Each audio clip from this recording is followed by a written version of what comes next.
خلافت حضرت ابوبکر صدیق رضی اللہ عنہ اور ان کے بعد آنے والے خلفائے راشدین کی خلافت کی دلیل اور ثبوت قرآن پاک میں موجود ہے۔ یہ ہے 18واں سپارہ، اس میں ہے سورۃ النور کی آیت نمبر 55، جس میں اللہ تعالیٰ نے ہمیں چاروں خلیفوں کی خلافت کے بارے میں بتایا ہے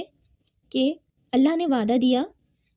ان کو جو تم میں سے ایمان لائے اور اچھے کام کیے کہ ضرور انہیں زمین میں خلافت دے گا۔ اس آیت کی تفسیر دیکھتے ہیں۔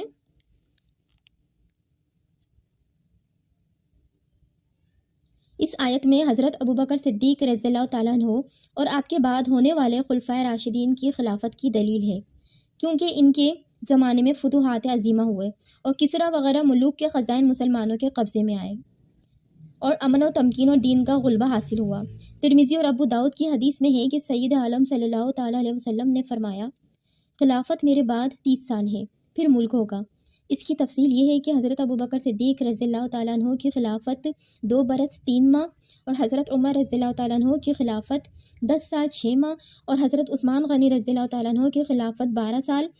اور حضرت علی مرتضیٰ رضی اللہ تعالیٰ عنہ کی خلافت 4 سال 9 ماہ اور حضرت امام حسن رضی اللہ تعالیٰ عنہ کی خلافت 6 ماہ ہوئی۔ اس آیت سے ہمیں پتہ چلتا ہے کہ اللہ تعالیٰ نے چاروں خلیفاؤں کی خلافت کا وعدہ دیا تھا، جس طرح یہ آیت میں ہے کہ ضرور انہیں زمین میں خلافت دے گا، اور پہلی خلافت حضرت ابوبکر صدیق رضی اللہ تعالیٰ عنہ کو عطا فرمائی اللہ تعالیٰ نے، اور اس کے بعد حضرت عمر، حضرت عثمان غنی اور حضرت علی مرتضیٰ رضی اللہ تعالیٰ عنہ کو عطا فرمائی خلافت۔